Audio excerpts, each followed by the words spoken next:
Hello guys, ഇന്ന് നമുക്കില്ലേ നല്ലൊരു കല്ലുമ്മക്കായ roast ഉണ്ടാക്കിയാലോ. ഭയങ്കര സിമ്പിളായിട്ട് ഉണ്ടാക്കിയെടുക്കാം, നല്ല ടേസ്റ്റ് കേട്ടോ. അപ്പോൾ എങ്ങനെ ഉണ്ടാക്കുന്നതെന്ന് നോക്കാം.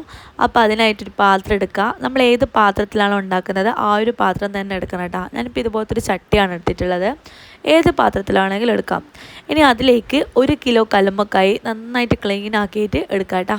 അപ്പോൾ കല്ലുമ്മക്കായ നിങ്ങൾക്ക് അറിയാലോ, എത്ര ക്ലീൻ ആക്കിയാലും അതിൽ നിന്നും വെള്ളം ഇങ്ങനെ ഇറങ്ങിക്കൊണ്ടിരിക്കും. അതുകൊണ്ട് തന്നെ വെള്ളം റിമൂവ് ചെയ്യേണ്ട ആവശ്യമില്ല. അങ്ങനെ 1 കിലോ കല്ലുമ്മക്കായ ഒരു മീഡിയം സൈസിലുള്ളത് നന്നായിട്ട് വൃത്തിയാക്കി വെച്ചിട്ടുണ്ട്. അതിനുശേഷം നമുക്കിതിലോട്ട് 1/2 ടീസ്പൂൺ അളവിൽ മഞ്ഞൾപ്പൊടി ഇട്ട് കൊടുക്കാം.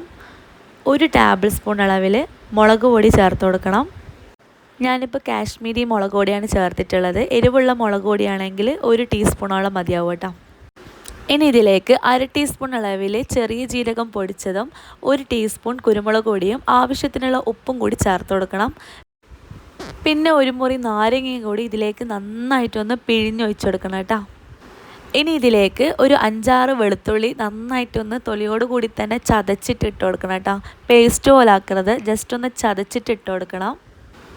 1/2 ടീസ്പൂൺ അളവിൽ പെരിഞ്ജീരകം പൊടിച്ചതും കൂടി ഇതിലേക്ക് ഇട്ട് കൊടുക്കണം കേട്ടോ. ഇനി ഇതിലോട്ട് 2 തണ്ട് കറിവേപ്പിലയും കൂടി ജസ്റ്റ് ഒന്ന് കീറിയിട്ട് ഇട്ട് കൊടുക്കാം.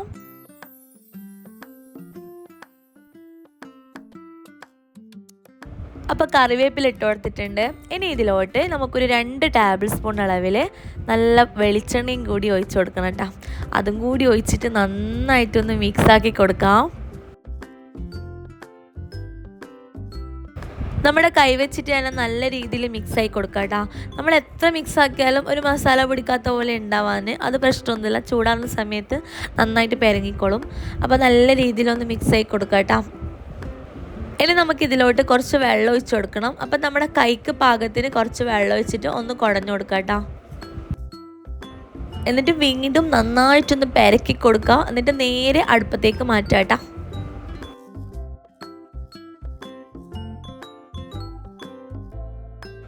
അപ്പോൾ ഇതാ നേരെ അടുപ്പത്തേക്ക് മാറ്റിയിട്ടുണ്ട്. ഇത് നമുക്ക് മീഡിയം ഫ്ലെയിമിൽ ഒരു 5 മിനിറ്റ് മൂടി വെച്ചിട്ട് ഇതൊന്ന് വേവിക്കാം കേട്ടോ.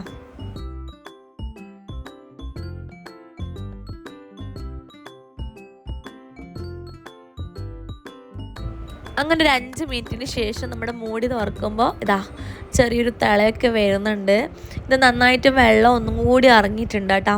ഇനി നമുക്കിത് ഹൈ ഫ്ലെയിമിൽ വെച്ചിട്ട് നല്ല പോലെ ഒന്ന് മിക്സായി കൊടുക്കാം. അതിനുശേഷം ഇത് ജസ്റ്റ് ഒന്ന് കുറുകുന്നത് വരെ ഒന്ന് വെയിറ്റ് ചെയ്യാം കേട്ടോ.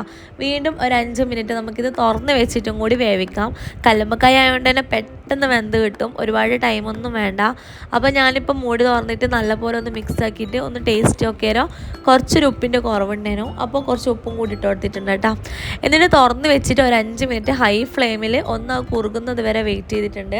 അപ്പോൾ ഇതാ ഈ ഒരു പരുവത്തിലെത്തുമ്പോൾ നമുക്കിതിലോട്ട് 1/2 ടീസ്പൂൺ അളവിൽ നെയ്യും കൂടി ചേർത്ത് കൊടുക്കണം കേട്ടോ. പശു നെയ്യ് ഉണ്ടല്ലോ, അതും കൂടി ചേർത്തിട്ട് വീണ്ടും നല്ല പോലെ ഒന്ന് മിക്സായി കൊടുക്കാം.